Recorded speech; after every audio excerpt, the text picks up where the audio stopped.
Bueno, hermanos, pues Dios me los bendiga a todos. Abrimos nuestras Biblias el día de hoy en Mateo capítulo 7 y vamos a leer, hermanos, nada más el versículo 1. Dice la palabra de Dios: no juzguéis para que no seáis juzgados. Y solamente Dios sabe, hermanos, cuánto daño le ha hecho el diablo a la iglesia torciendo este versículo. Este verso, hermanos, es el versículo favorito de todo el mundo. Aunque no conozcan nada de la Biblia, no saben en qué capítulo está, en qué libro, qué versículo es, pero sí saben que Jesús dijo algo: no juzguéis para que no seáis juzgados. Y cualquier cosa que tú le digas al mundo, ellos te dicen: tú no eres un buen discípulo de Jesús, porque Jesús les enseñó a no juzgar y tú me estás juzgando. Este versículo, hermanos, no solo es el favorito del mundo, sino que es el favorito también de los libertinos. ¿Se acuerdan lo que vimos en la epístola de Judas? De los que convierten en libertinaje la gracia de nuestro Dios y niegan a Dios, el único soberano. Y como no les gusta, hermanos, que se metan en sus vidas libertinas, licenciosas, y como se la viven practicando el pecado, cuando tú les dices algo: oye, tú estás haciendo esto, está mal, ¿qué te dicen, hermanos? No juzguéis para que no seáis juzgados. La Biblia dice que no me juzgues, y suelen decirnos: ¿quién eres tú para juzgar? ¿Qué significa, hermanos, el versículo así aislado, sacado de contexto?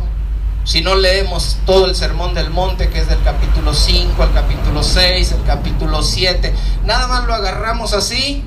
¿Qué parece que dice? ¿Qué cree el mundo y los libertinos que dice? La traducción libertina, hermanos, dice más o menos así: no le digas a nadie nada para que nadie te diga nada a ti. Y el día de hoy, hermanos, vamos a estudiar y vamos a darnos cuenta que esto no es lo que significa el versículo: no juzguéis o seréis juzgados. Parece que dice eso, pero ya hemos visto en otras ocasiones que hay un montón de versículos que parece y estuviéramos seguros de que dicen otra cosa, ¿verdad, hermanos? Como 1 Corintios 14:34, un ejemplo que siempre me gusta ponerles: vuestras mujeres callen en las congregaciones porque no les es permitido hablar. ¿Qué parece que dice ahí? Pues está más que obvio que las mujeres no pueden hablar en las congregaciones, pero eso no es lo que dice ahí la palabra de Dios.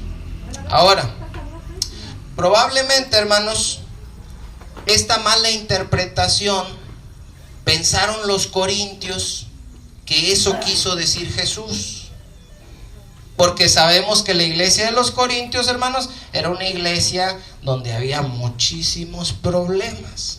Entonces búsquenme 1 Corintios, hermanos, capítulo 5, versículo 1 en adelante, y vamos a imaginarnos que los corintios malinterpretaron las palabras de nuestro Señor Jesucristo, y ellos entendieron que Jesús había prohibido a sus discípulos el juzgar a otros.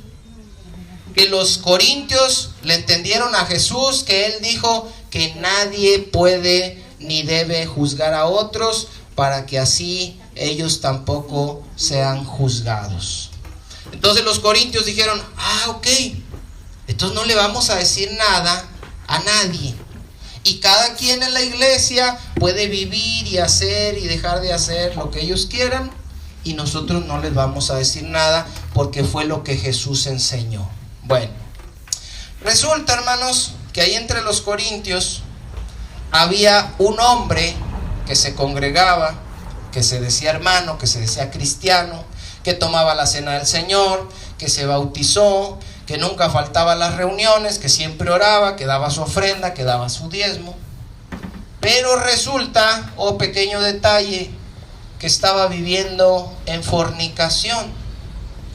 Y en una fornicación, hermanos, que según las mismas palabras del apóstol Pablo, no se nombra ni aún entre los gentiles, es decir, es algo vergonzoso aún para los del mundo, ya que este hombre estaba con su madrastra.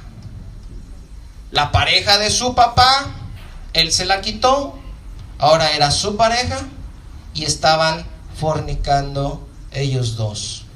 ¿Qué estaban haciendo los corintios al respecto, hermanos? Según la instrucción de Mateo 7:1, nada. No juzguéis para que no seáis juzgados. El apóstol Pablo se entera de esta situación, escribe la carta y en el capítulo 5, a partir del verso 1, les dice: de cierto se oye que hay entre vosotros fornicación. Y tal fornicación que no se nombra ni aún entre los gentiles, tanto que alguno tiene la mujer de su padre. Dice el verso 2. Y vosotros, les dice a los corintios, estáis envanecidos. ¿Qué significa estáis envanecidos, hermanos? Porque a veces no tiene mucho chiste estar leyendo la Biblia si no vamos entendiendo bien las palabras y lo que nos está tratando de decir.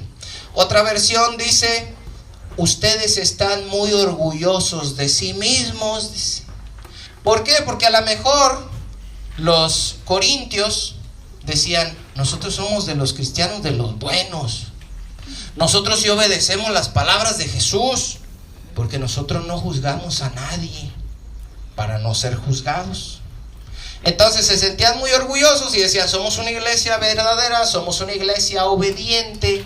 Pero resulta que habían malinterpretado las palabras de nuestro Señor Jesucristo. Y les dice Pablo: no debierais más bien haberos lamentado para que fuese quitado de en medio de vosotros el que cometió tal acción. Y aquí estas palabras, hermanos: no debierais más bien haberos lamentado. Todas esas palabras hacen que a veces sea un poquito más difícil la comprensión, hermanos, pero tenemos que entender que la Biblia no se escribió en este español que nosotros tenemos de vosotros, seréis, sabéis, deberéis y todas esas cosas.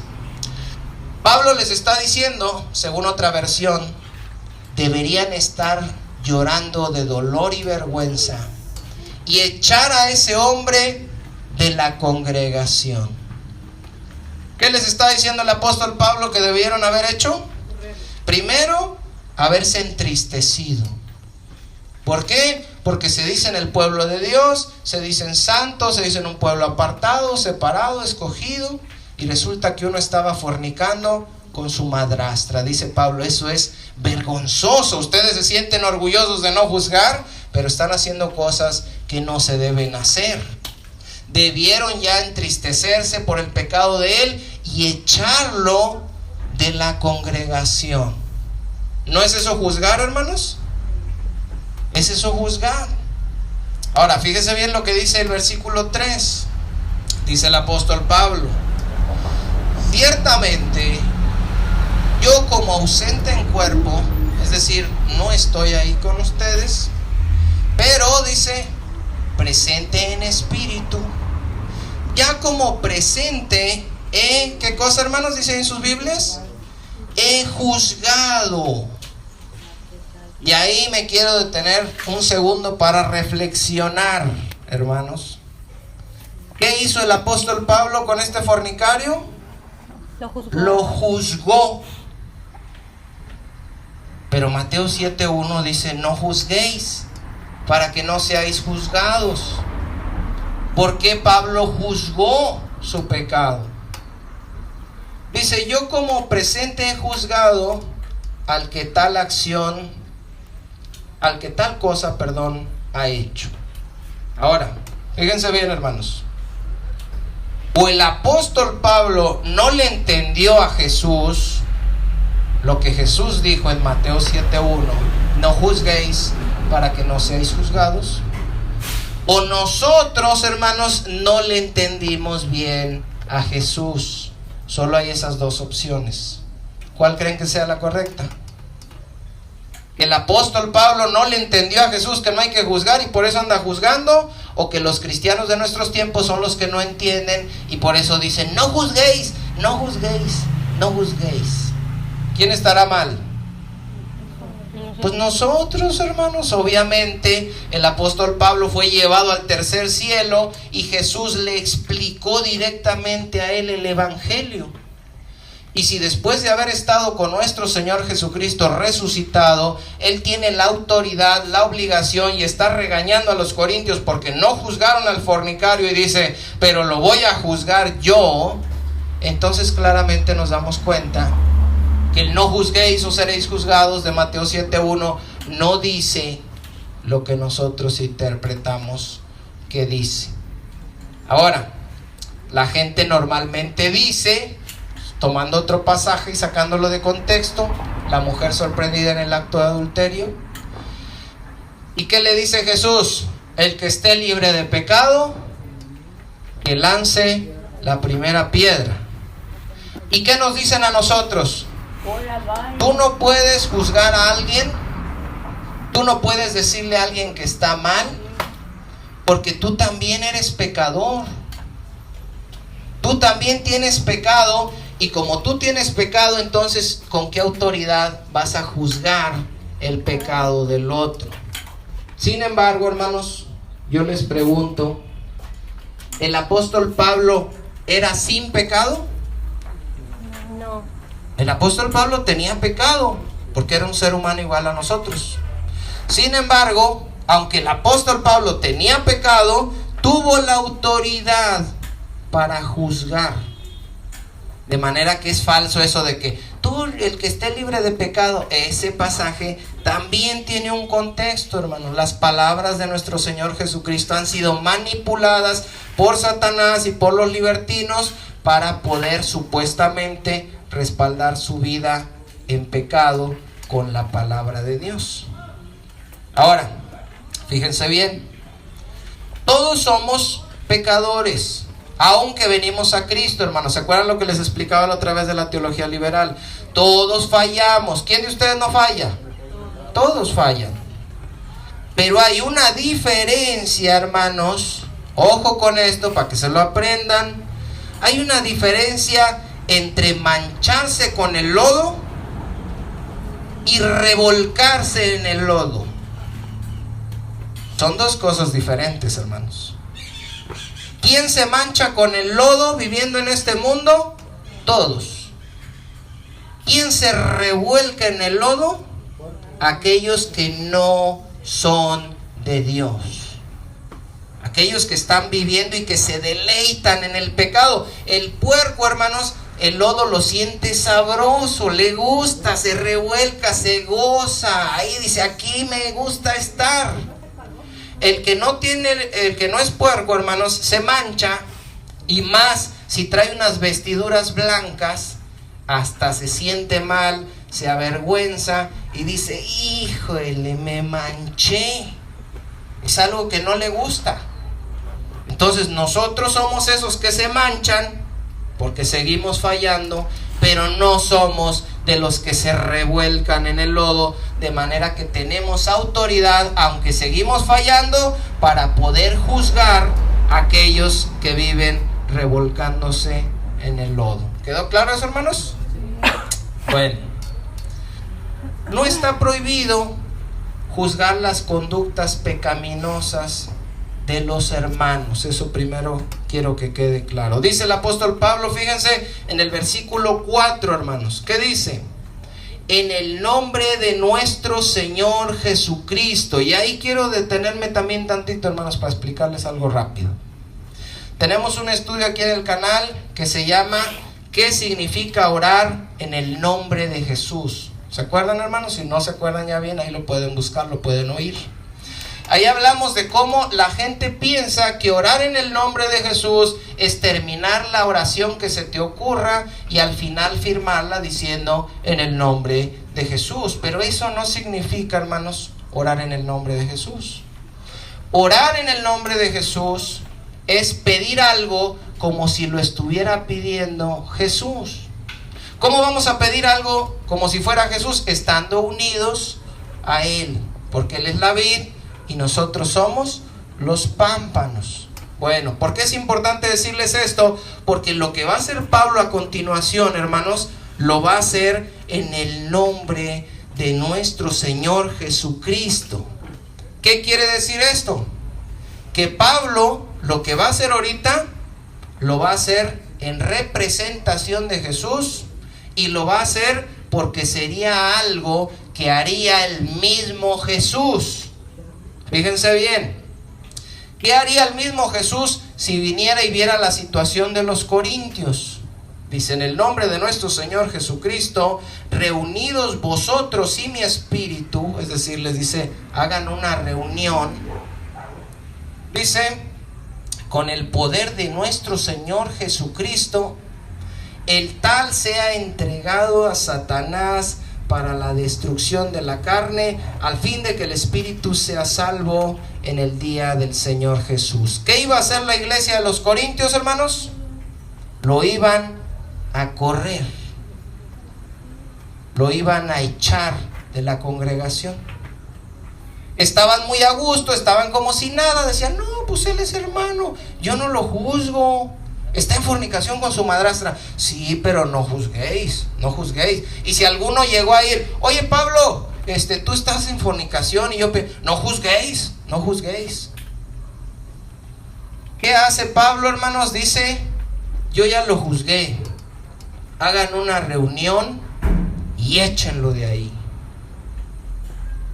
Y eso, hermanos, muchos pueden decir, Pablo no tenía amor. Lo hizo en el nombre de nuestro Señor Jesucristo, en representación de Él. Para los que dicen que Dios es amor y que Dios no juzga a nadie. Después de hacerlo, hermanos, regaña a los corintios y les dice en el verso 6, ayúdenme a leerlo, dice, no es buena vuestra jactancia. ¿No saben que un poco de levadura leuda toda la masa? ¿Qué quiere decir eso, hermanos? Otra vez. Vosotros estáis envanecidos, les dijo. Ustedes se creen muy buenos y se creen muy obedientes, pero así no es. Un poco de levadura leuda toda la masa.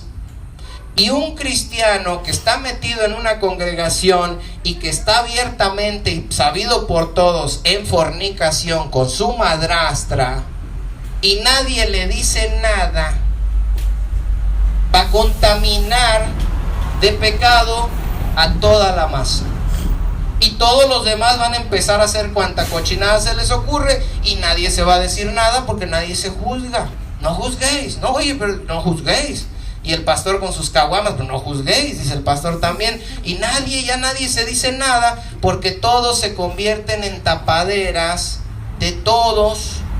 Y dicen que es una iglesia llena de amor, donde nadie se está juzgando.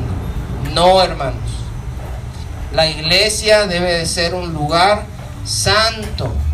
Y como les decía en un video anterior, el que quiera revolcarse en el lodo, ahí está el mundo. Ahí está la puerta. Pueden irse a revolcar y vivir allá afuera como mejor les parece.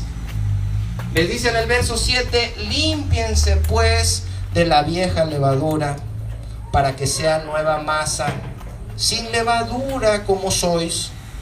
Porque nuestra Pascua, dice, es Cristo, ya fue sacrificado por nosotros. ¿Se acuerdan que en la Pascua, hermanos, se sacrificaba un cordero? Y después de la fiesta de la Pascua comenzaba la fiesta de los panes sin levadura. Bueno, dice Pablo, nuestro cordero, nuestra Pascua ya fue sacrificado y ahora estamos viviendo la fiesta. Pero la fiesta es de panes sin levadura. Y si vemos que algún panecito se quiere vivir con levadura, dice, no, ese sáquenlo, porque un poco de levadura va a leudar toda la masa. Ok, el verso 8, así que celebremos la fiesta, no con la vieja levadura, ni con la levadura de malicia y de maldad, sino con panes sin levadura, de sinceridad y de verdad. Ahora, ojo con esto, hermanos. Dice el apóstol Pablo en el verso 9, yo les escribí por carta que no se junten con los fornicarios. Pero no absolutamente, dice Pablo, con todos los fornicarios de este mundo, o con todos los avaros, o con todos los ladrones, o con todos los idólatras, pues en tal caso les sería necesario salir del mundo. Es decir, si los cristianos tuviéramos prohibido juntarnos con fornicarios, con idólatras, con hechiceros, con adúlteros, ¿con quién nos juntaríamos allá afuera, hermanos? Pues con nadie. Entonces dice Pablo, no, me malinterpretaron. Así como malinterpretaron a Jesús con el no juzguéis o seréis juzgados, malinterpretaron lo que yo les dije. Dice, más bien les escribí, verso 11, que no se junten con ninguno que llamándose hermano, ahí está la diferencia, fuere fornicario, como este que acaban de echar, o avaro, o idólatra, o maldiciente, o borracho, o ladrón, con el tal que dice, hermanos, ni aun comáis. ¿Se acuerdan cuando Judas regaña a la iglesia porque la iglesia no reaccionaba y convivían con los falsos maestros? ¿Se acuerdan? Y les dijo, estos son manchas en vuestros ágapes, que son las fiestas de amor que ellos hacían. Dice Pablo, no deben comer con esa gente. Ay, hermano, vamos a tomar la cena, hermano, ¿vas a venir, hermano? Y son fornicarios, adúlteros, idólatras. No, se supone que estamos viviendo en santidad, porque se supone que estamos esperando la venida de nuestro Señor, y escrito está que sin santidad nadie va a ver al Señor. Entonces, ¿para qué estamos aquí adentro sin santidad? Pues mejor váyanse al mundo a disfrutar el ratito que les queda mientras viene el Señor a juzgar al mundo. Dice el verso 12, porque ¿qué razón, dice el apóstol Pablo, tendría yo para juzgar a los que están fuera? ¿No juzgáis vosotros a los que están dentro? Otra vez, ¿qué quiere decir esto? Dice otra versión, no es mi deber juzgar a los de afuera, pero sí es responsabilidad de ustedes juzgar a los que son de la iglesia y están en pecado. Ahora, fíjense bien, hermanos, no solo se puede juzgar la vida de un hermano que esté viviendo en pecado y que se dice hermano, sino que es algo que se debe de hacer. ¿Por qué? Porque con tales personas no debemos ni aún comer, porque ellos en realidad no son nacidos de nuevo. Fíjense el verso 13, hermanos. Porque a los que están fuera, dice, Dios los juzgará. ¿Cuándo los va a juzgar? Cuando venga el juicio final. A los que están fuera Dios los juzgará. Y luego les dice, quitad pues a ese perverso de entre vosotros. Saquen a esa persona.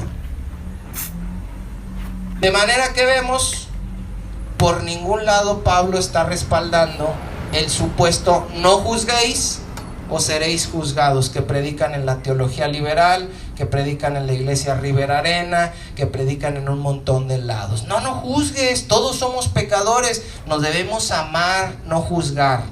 Esto, hermanos, echa por tierra todas esas mentiras. Las cosas originalmente no eran así y no deben ahora en nuestros tiempos de ser así. Ahora, ¿de dónde sacó, hermanos, el apóstol Pablo esta forma de actuar? Ver que alguien está en pecado, escuchar, echarlo fuera. ¿De dónde sacó esto? ¿Sería algo que se le ocurrió a él? Dijo, ¿saben qué? Pues vamos a echarlo. ¿Sería idea de él?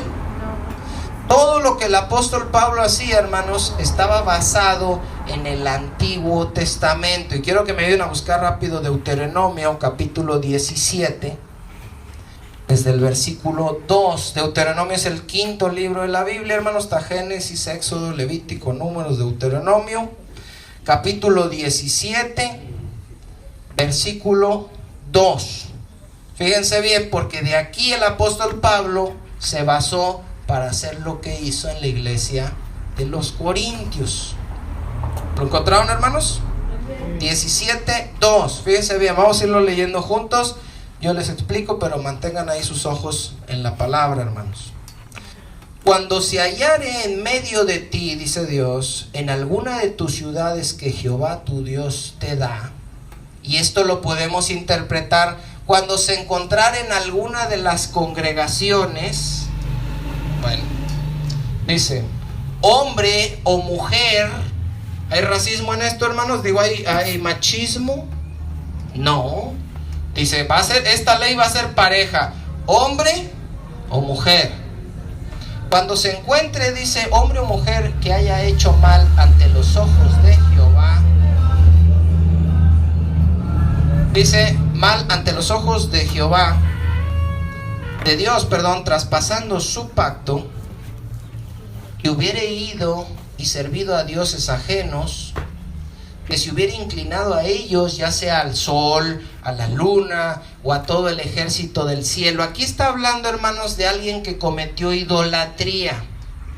Pero la idolatría en el Antiguo Testamento es similar de la fornicación. ¿Por qué? Porque una cosa lleva a la otra, en primer lugar, y porque la idolatría es una fornicación y un adulterio espiritual, porque dejan al único y Dios verdadero y se van tras los ídolos. Bueno, dice, cuando encuentres una de estas personas, lo cual yo he prohibido, y te fuere dado aviso, ojo con esto, hermanos, y es bien importante ir aprendiendo cada detalle en la palabra de Dios. Pregunto, ¿el que dio el aviso es un chismoso? Pero le piensan, hermanos. No, dicen. El que le da el aviso de que anda un idólatra entre el pueblo, a uno de los jueces, a uno de los líderes, ¿es un chismoso? No, hermanos, no es un chismoso. Porque el chisme en la Biblia es una calumnia. El chisme es algo que andas inventando y que andas divulgando para hacer quedar mal a una persona. Pero si tú vas con uno de los líderes de la congregación y le dices, este hermano está viviendo en fornicación, ¡chismoso! Luego le dicen, eres un chismoso. No, hermanos. Pablo dijo al principio, ahorita leímos en 1 Corintios 5, de cierto, ¿qué dice, hermanos? Se oye. Alguien le dijo a Pablo que había uno de los corintios que estaba con su madrastra. Cuando alguien le dijo a Pablo, Pablo dijo, no sea chismoso, hermano, váyase a su casa, que anda ahí divulgando esas cosas. No, hermanos, porque eso no es un chisme. Dice el verso 4, y te fuere dado aviso, y después de que oyeres y hubieres indagado bien, ¿se fijan, hermanos? No es un chisme nada más que uno va a ir a decir, oiga, la hermana Selene, no, hay que indagar bien. No se trata nada más de que me fueron a decir. Y Pablo indagó bien antes de correrlo. No crean que le dijeron y, ay, anden fornicando, lo corren. No, él investigó primero que fuera cierto, les preguntó a varios hermanos, 2 o 3 testigos le dijeron que sí, dijo, híjole, no hombre, esto está vergonzoso, y les mandó la instrucción. Dice, y si hubieres indagado bien y la cosa pareciere cierta, que tal abominación ha sido hecha en Israel, entonces, pero hasta entonces, después de haber investigado bien, dice, entonces sacarás a tus puertas al hombre o a la mujer que hubiera hecho esta mala cosa, sea hombre o mujer, y los apedrearás, y así morirán.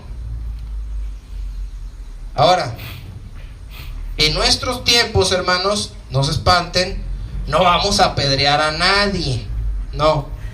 Porque así como Jesús vino a darle la correcta interpretación a las Escrituras, el apóstol Pablo entendía la correcta interpretación. Hay que sacarlo de las puertas de la ciudad, hay que sacarlo de la congregación. Y la muerte que le da toda la congregación no es muerte a pedradas física, sino que es una muerte espiritual. Porque ese es cortado del pueblo y toda la iglesia le deja de hablar. Nada más que estas instrucciones que son bíblicas y que son buenas y que se debieran practicar, las practican con quienes los líderes corruptos de las denominaciones no quieren tener en sus congregaciones, y los corren y les dejan de hablar todos y piensan que son bíblicos, pero no están siguiendo en realidad la palabra como es. Bueno, dice el verso 6: por dicho, ¿qué dice, hermanos? De 2 o 3 testigos. ¿Ven cómo es una investigación buena? Primero llegó uno y dijo, no le dijeron chismoso. Se empezó la investigación y se necesitaron y se solicitaron 2 o 3 testigos que estuvieran corroborando la situación, y entonces se procedía a la expulsión y, en el caso del Antiguo Testamento, a la lapidación. Por dicho de 2 o 3 testigos morirá el que debiere de morir. No morirá por el dicho de un solo testigo. ¿Se fijan? Si alguien viene a la congregación y dicen, el hermano tal, vamos a investigar, pero yo necesito testigos. Yo no puedo expulsar a alguien ni disciplinar a alguien porque uno me dijo. ¿Por qué? Porque puede ser que ese uno que vino le caiga mal el otro. Entonces, como esto no es un juego, hermanos, ni van a estar tampoco manipulando las autoridades eclesiásticas para tomar venganzas personales, tiene que llevarse esto un orden y un proceso. La mano de los testigos, fíjense, dice, caerá primero sobre él para matarlo, y después la mano de todo el pueblo. Así quitarás el mal de en medio de ti. Ok. Es interesante, hermanos, como les decía, ver cómo el apóstol Pablo utilizó el Antiguo Testamento, ¿se dan cuenta? Para tomar decisiones de lo que iba a hacer en el Nuevo Testamento. Ahora, vamos a regresarnos a Mateo 7 rapidito. ¿Qué significa entonces no juzguéis para que no seáis juzgados? Ya nos dimos cuenta que juzgar la vida pecaminosa de uno que se dice hermano, ¿eso está prohibido, hermanos? No. Y no solo no está prohibido, sino que es algo que debemos hacer y debemos tomar cartas en el asunto. Entonces eso no es. Y alguien puede decir, bueno, entonces yo pienso que está hablando de que no se juzgue a los líderes, ¿verdad? Porque hay un temor, hermano, a juzgar a alguien que está predicando. Dice, no, yo no voy a decir nada porque no me vaya a caer la lepra, no me vaya a caer las plagas de Egipto, no me vaya a pasar algo malo por andar yo hablando mal del predicador. Pero, hermanos, así como se debe juzgar la vida pecaminosa de uno que se dice hermano, se debe juzgar también la vida de los líderes y su mensaje. Es algo que se debe hacer. Fíjense lo que dice en el verso 15. ¿Qué dice, hermanos? Guardaos. Y ese guardaos significa tengan cuidado. ¿Tengan cuidado de qué, hermanos? De los falsos profetas, que vienen a vosotros con vestidos de ovejas, pero por dentro son lobos rapaces.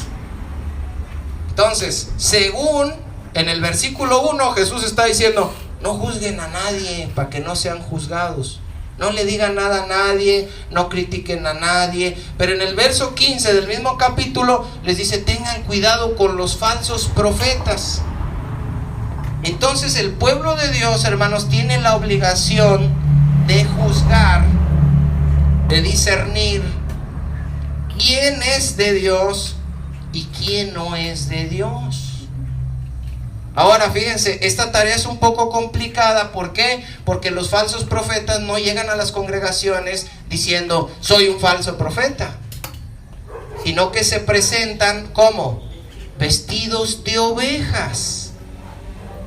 Entonces, a lo mejor tu pastor es un falso profeta, a lo mejor el pastor favorito que sigues por internet es un falso profeta, pero no se ve a simple vista porque está vestido de oveja. Pero por dentro solamente el Señor sabe que son lobos rapaces. Sin embargo, nos dice, ustedes deben juzgar quién es de Dios y quién no es de Dios, qué mensaje es de Dios y qué mensaje no es de Dios. ¿La iglesia está haciendo eso, hermanos? No. Mientras se pare un mono enfrente con una Biblia, ese es de Dios.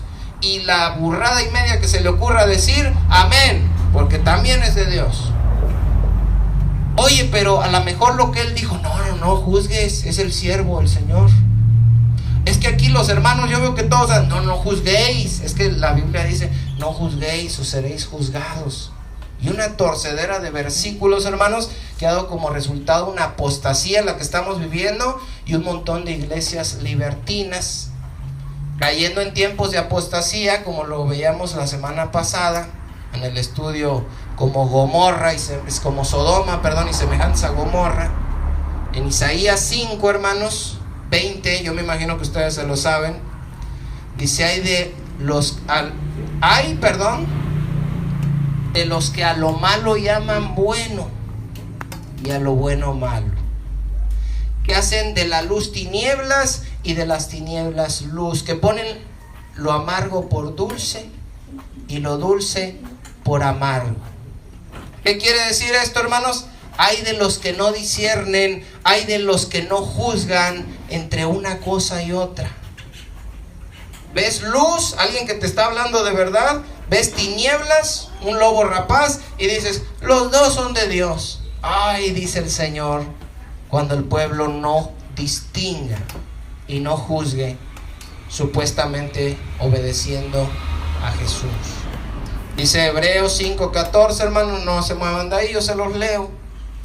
Dice, pero el alimento sólido, les dice Pablo a los hebreos, es para los que han alcanzado madurez, para los que por el uso tienen los sentidos ejercitados en el discernimiento del bien y del mal.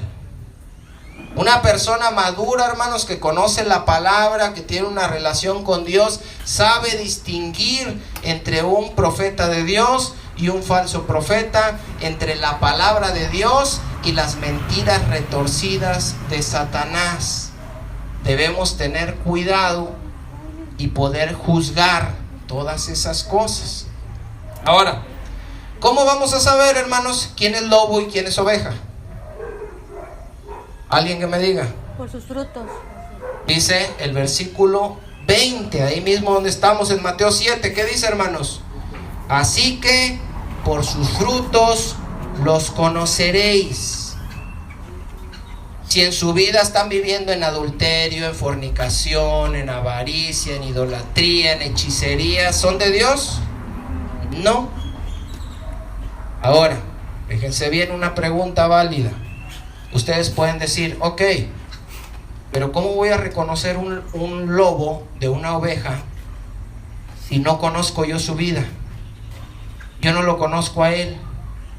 Imagínense que es una persona que nada más vieron ocasionalmente en una campaña, o de repente ponen un video en internet de una persona que ustedes no saben si es o no es.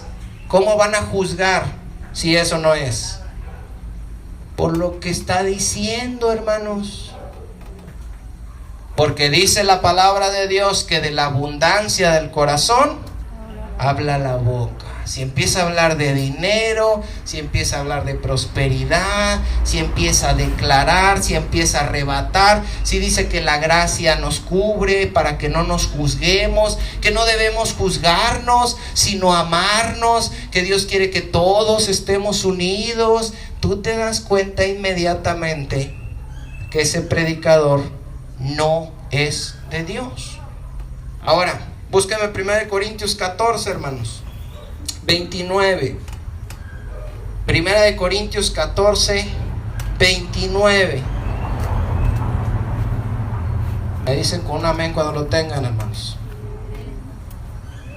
Amén, ya me dieron uno. ¿Quién da más? 2. Denme 3. 14, 29. Pablo está dando instrucciones en la misma carta donde en el capítulo 5 acaba de despacharse a uno. Y en el 14:29, hermanos, les da esta instrucción para sus reuniones. Asimismo, los profetas hablen 2 o 3, y los demás, a ver, hermanos, cuando yo les pregunte los demás, me van a decir juntos lo que dice ahí. Los profetas, dice así mismo, los profetas hablen 2 o 3, y los demás Juzguen. ¿qué tiene que hacer la iglesia cuando alguien está predicando? Juzgar. Pero Mateo 7 dice que no juzguen o van a ser juzgados. Definitivamente, hermanos, lo entendimos mal. Se debe juzgar la vida de los que se dicen ser iglesia de Dios. Se debe juzgar la vida de los líderes. Y si no se puede conocer la vida, los podemos juzgar por medio de la predicación de la palabra. Si alguien, hermanos, en internet escucha esto y dice, no es cierto, la vi, ¿qué parte? Déjenme en los comentarios, estoy torciendo, ¿qué parte estoy manipulando? El apóstol Pablo les dijo, ustedes debieran juzgarlo, lo voy a juzgar yo. En el capítulo 6, hermanos, si ya no lo vimos, dice, son indignos de juzgar cosas muy pequeñas. Dice, ¿qué no sabéis que vamos a juzgar a los ángeles? Eso viene en el capítulo 6, ya no lo pudimos leer. Y aquí en el capítulo 14, hermanos, le dice, cuando ustedes se reúnan como iglesia, que los profetas hablen 2 o 3 y por turnos, y todos los demás juzguen. No dice todos los demás digan amén, todos los demás bostecen, todos los demás volteen para otro lado, todos los demás abúrranse. La iglesia, hermanos, debe de estar juzgando lo que el predicador está diciendo para ver, como los de Berea que escudriñaban la escritura, para ver si esas cosas en verdad eran así. No debemos, hermanos, como iglesia, comernos cualquier cosa, porque la naturaleza nos da el ejemplo de cómo hay frutos buenos y hay frutos venenosos. Primera de Juan capítulo 4, hermanos. Primera de Juan capítulo 4. Vamos a ver si Juan también dijo que no hay que juzgar, porque casualmente los apóstoles juzgaban y la iglesia es la que no juzga. Primera de Juan 4, versículo 1. ¿Lo encontraron, hermanos? Dice, amados, ¿cuántos son amados? Amén, esto es para usted. No le crean a todo espíritu, sino prueben, juzguen, disciernan a los espíritus para ver si son de Dios. No porque se paren con una Biblia, no porque se digan siervos de Dios, no porque traigan un traje, no porque tengan una iglesia muy grande, ustedes les crean. Esa es una instrucción apostólica, hermanos. ¿Quién tiene más autoridad? ¿Tu pastor en la congregación o el apóstol Juan? El apóstol Juan, hermanos, obvio. Y tu pastor dice, no, usted no juzgue, usted no diga, usted no hable, usted no sabe. Pero el apóstol Juan, que verdaderamente tiene la autoridad y que fue inspirado por el Espíritu Santo de Dios, le dice a la iglesia, no le crean a todos, hermanos. ¿Qué falta hace en la iglesia esta instrucción? Prueben los espíritus si son de Dios. ¿Por qué? Porque muchos falsos profetas han salido por el mundo. Pero la iglesia los está oyendo y los está siguiendo porque no los está juzgando, porque piensan que Jesús enseñó que no debemos juzgar. Dice Mateo, hermanos, regrésense 7. En el verso 21, después de hablar acerca de los falsos profetas, le dice a sus discípulos y a quienes lo están escuchando, miren, dicen, juzguen y tengan cuidado con los falsos profetas. Van a venir vestidos de cristianos, pero no son. Los van a conocer por sus frutos. Inmediatamente en el verso 21 les dice: no todo el que me dice Señor, Señor. Esto es bien importante. Este verso lo conoce toda la iglesia, pero no lo han entendido. Jesús les está diciendo a los cristianos: no todos los que dicen que son cristianos son cristianos. No todos los que dicen que son profetas son profetas. No todos los que dicen que son pastores son pastores. No todos los que dicen que son maestros son maestros. Muchos, dice el Señor, me dirán en aquel día, en el versículo 22, muchos me dirán en aquel día: Señor, Señor, ¿no profetizamos en tu nombre? Y en tu nombre echamos fuera demonios, y en tu nombre hicimos muchos milagros. Y yo entonces les declararé: nunca los conocí, apártense de mí, hacedores de maldad. Estos que le van a decir al último eran falsos profetas que estaban metidos en las iglesias. Ahora, fíjense bien, el verso 22, hermanos, ¿cuántos dice que le van a decir a Jesús? Muchos. Muchos. Ojo con eso. Muchos, dice Jesús, me van a decir. ¿Cuántos falsos profetas hay entonces, hermanos? Muchos. Muchos, hermanos. Ojo con eso. La gran mayoría de los que están predicando y que están en denominaciones y en congregaciones no son de Dios. Hay muchos falsos profetas. ¿Cuántos verdaderos hay, hermanos? Pocos. En todo el mundo hay pocos, no hay muchos. Ahora, ¿cuál es el riesgo aquí? Pablo le dijo a Timoteo: ten cuidado de ti mismo y de la doctrina, porque haciendo esto te salvarás a ti mismo y a los que te oyeren. Pero si uno es falso profeta y va para la perdición, ¿qué va a hacer de todos los que lo están oyendo y se están congregando los domingos? Dijo Jesús que un ciego no puede guiar a otro ciego, porque ambos van a caer en el hoyo. Y hermanos, todos aquellos en el mundo que están siguiendo a los falsos profetas van rumbo a la perdición igual que ellos. Fíjese lo que dice el verso 13, antes de que Jesús hablara de los falsos profetas. ¿Qué dice el verso 13, hermanos? Entren por la puerta estrecha, porque ancha es la puerta y espacioso el camino que lleva ¿a dónde? A la perdición, hermanos.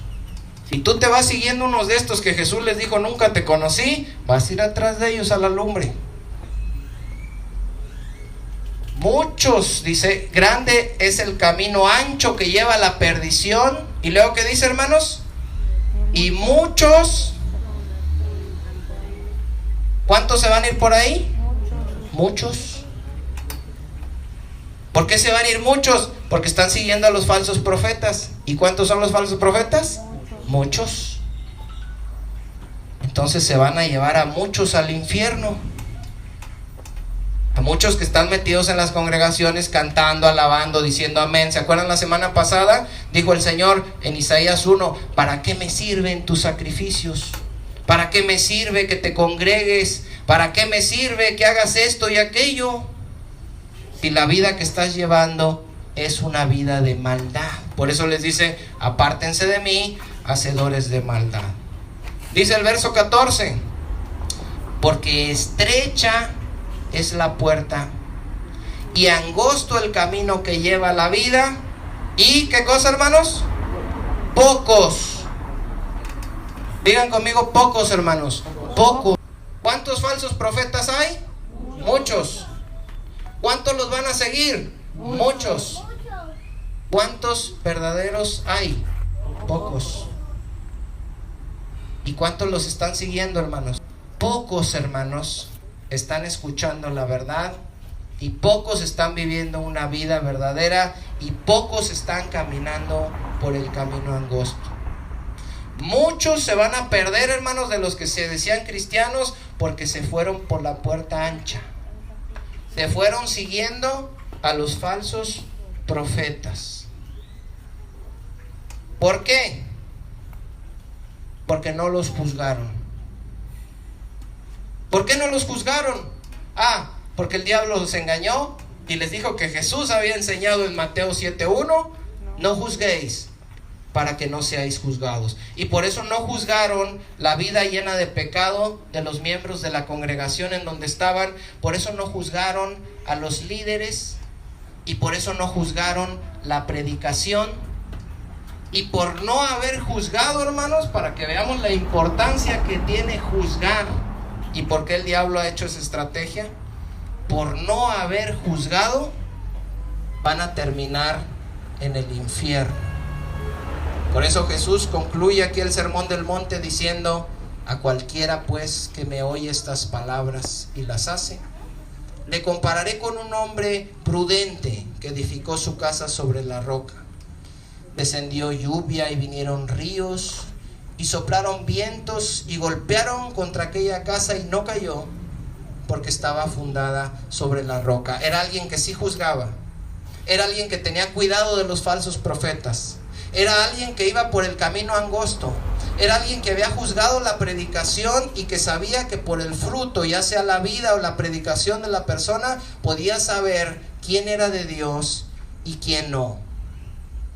Y dice el 26: pero cualquiera que me oye estas palabras, y estas palabras se refiere a lo que acabamos de ver, y no lo hace, al que me oye y no juzga, y no tiene cuidado de dónde está, no juzga la vida pecaminosa de los hermanos, no juzga a los líderes, no juzga la predicación, dice: ese lo voy a comparar con un hombre insensato, con un hombre tonto, que construyó su casa sobre la arena. Y descendió lluvia y vinieron ríos y soplaron vientos y dieron con ímpetu con aquella casa, y cayó, y fue grande su ruina. ¿Por qué fue grande la ruina, hermanos? Porque no juzgó. Ahora, ya vimos, hermanos, lo que no significa el verso. No significa que no debemos juzgar. Sin embargo, no hemos visto lo que sí significa, porque parece que dijo Jesús que no juzgues o serás juzgado. Si no quiere decir juzgar la vida pecaminosa de los demás, la vida pecaminosa de los líderes y la predicación de los líderes, entonces ¿a qué se está refiriendo Jesús con no juzgar? ¿A qué se está refiriendo con para que no seamos juzgados? Este versículo, hermanos, igual que todos, tiene un contexto y lo vamos a ver primeramente Dios en el próximo estudio.